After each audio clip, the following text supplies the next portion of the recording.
Voilà, donc nous revenons sur le plateau comme fi ñu yemoon rek dañuy ñëw dugg ci vraiment sur la situation globale politique du pays nga xamante ni atmosphère bi yëpp dañ ko concentré woon quelque part ci les soi-disant yu ñuy wax divergence entre le président de Pastef Ousmane Sonko ak le président Bassirou Diomaye Diakhar Faye may laaj grand papis rek loolu yow nan nga ko dunde ak ban analyse nga ma si defal. Merci Kader, loolu dinaa ci neex a tontu loolu parce que wax ci président Diomaye Diakhar Faye tey mën naa wax ni bépp relation bu ma am le président Ousmane Sonko je n'avais aucun interlocuteur entre lui et moi sinon le président de la République Bassirou Diomaye Diakhar muy nit ku baax di nit koo xam ne tey jii nombre bii tey jii bu Ousmane Sonko dox parti bi jox ko yóbbu ko élection votel ko may wax ni du mu mérité c'est quelqu'un qui a beaucoup travaillé et beaucoup contribué pour l'ascension de Pastef maintenant nag nguur moo doy wax tey bu nu demee tey ñu ko président Ousmane wax tey ñu bëre ñu ngi seq Bassirou Diomaye Faye te waruñu ko woon a jëriñ te il est du devoir impérieux du président Ousmane Sonko mu assuré ko ndax le président Diomaye dafa am lu benn président mosul am ak mooy ñu fal la président buñ la waree wax kenn du la wax Ousmane Sonko son premier ministre nekk son paratonnerre taxaw dékku lépp yow nga toog àndoo sa lépp pour président bi mën a toog na mu liggéey kooku tey bu ko ak moom ci ngeen Sonko dafay daw ba pat lii muy ngénn tey lii dëgg mooy ba président Ousmane defal naka loo xam ni bàyyi mënu ko dox nit ndey mënu ko dox nit askan mënu ko dox nit xarit mënu ko dox nit juddi mënu ko dox nit Ousmane Sonko xañ boppam parmi 18 millions voire 20 millions de Sénégalais tànn ñu kii mooy man tamay moom te loolu rek doy ci dafa taxaw ni leen moom moo ma gën donc humilité boobu président Ousmane Sonko am tey jii loolu rek c'est à saluer c'est une première dans l'histoire politique même du monde intérieur parce que Ousmane Sonko je répète encore Ousmane Sonko gis nañ ci ñoo xam ne tey jii bu ñu demee ba élection war a am wala dara bu ñu bokk dañuy désengagé wu complètement dina tiital kenn c'est une première dans l'histoire politique bi Macky Sall woowee Ousmane pour ñu dàq élection yi pour mu bokk moom dafa nu leen carrément sa personne n'est pas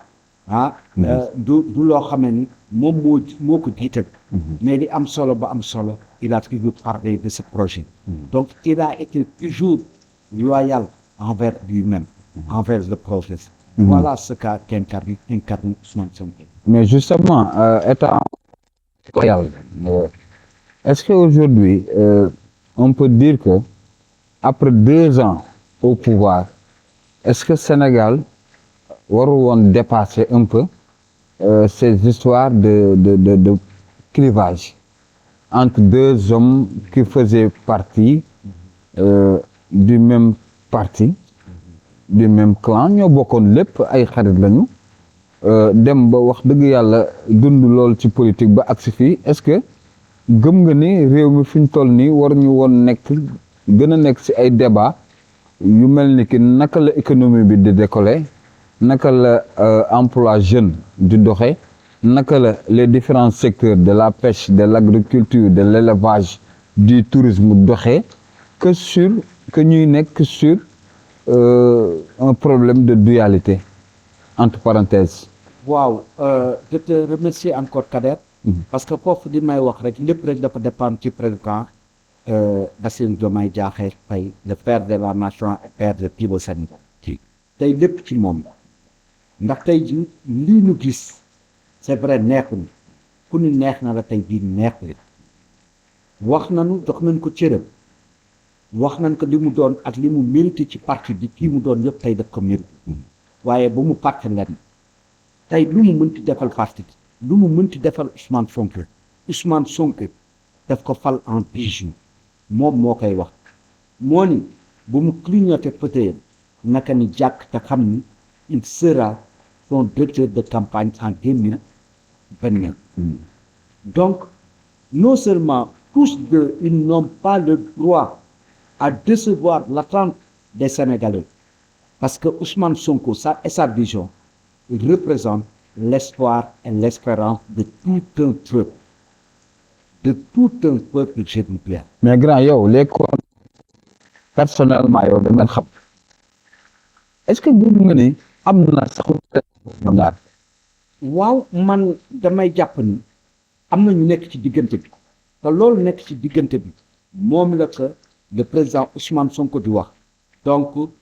je vous en appelle à la raison monsieur le président de la République mon jeune frère mon père en tant que père de la nation dellu sil ci parti bi ndax amoo benn appareil politique boo xamante ne moo la porté au pouvoir sinon le passé qui est la case mère sinon par le biais du président Ousmane Sonko ku mu mënoon ci joxoñ nga dem mais Ousmane Sonko dafa jéem la ñëpp xañ ko ñëpp tànn sa jëm ñu kii vous êtes un digne fils de Sérère et un Sérère a toujours été un homme loyal et loolu la ñu xaar ci yéen dañuy xaar nga décevoir l'attente de ces magouillards yoo xamee ni tey bu doon seen sago tey jii nga féewaloo ak le président Ousmane Sonko ndax ay noon bu ñu demee tey jii ba dina yéene seen pexe moo jublu et une noon yooyu yëpp boo leen boole woon je dis bien il ne représente même pas 2%. donc Ousmane Sonko mooy sa base Ousmane Sonko mooy sa référence politique vous-même vous ne cessiez de le dire li ñu lay ñaanal monsieur le président de la République mooy nga topp ci gannaaw Ousmane Sonko ngeen ànd ngeen toog ngeen liggéey ndax Ousmane Sonko lii mu la defal yéene la du deñ ilaa yawmi diin et vous serez inscrits en tout cas dans les annales de l'histoire vos arrières et vos arrière-petits-fils racontera ça demain donc vous êtes devant l'histoire dellootil sa xel àndal ak le président Ousmane Sonko et les DG et les ministres ils ont une très grande responsabilité ils doivent faire à l'instar de Waly Diouf Bodian notre frère patriote que j'estime bien que vraiment li Dame Mbodj keroog wax donc na gaa yi génn na gaa yi génn te na gaa yi défendre le projet parce que loolu ngeen di mën a soutenir le président Bassirou Diomaye Diakhar Faye ki ko bëggal dëgg da nga naan ko Bassirou Diomaye Faye boole kat jox ko bépp teraanga bu mu yelloo bépp respect bu mu yelloo indi ko bañ a nekk di tiraay mais indi ko à la raison aux côtés de son frère le président Ousmane Sonko. au frère de son frère Ousmane Sonko donc grand je pense que li duuf si nag bi xaju si cin bi damay ñëw rek si échéance électorale yii di ñëw mooy élection municipale yi tey bu Pastef Saint-Louis doon dem kan ngeen yaakaar ni mën na leen tabb mën ngeen ko tabb mu nekk vraiment un candidat sérieux à la mairie de Saint-Louis. Merci Kader merci di la wax rek ni dafa am parti bi ni muy doxee ndax un bon militant un bon dirigeant il ne fait que suivre les lignes directrices du parti sinon en la personne du président Ousmane Sonko mais dama jàpp ni man parce que pare na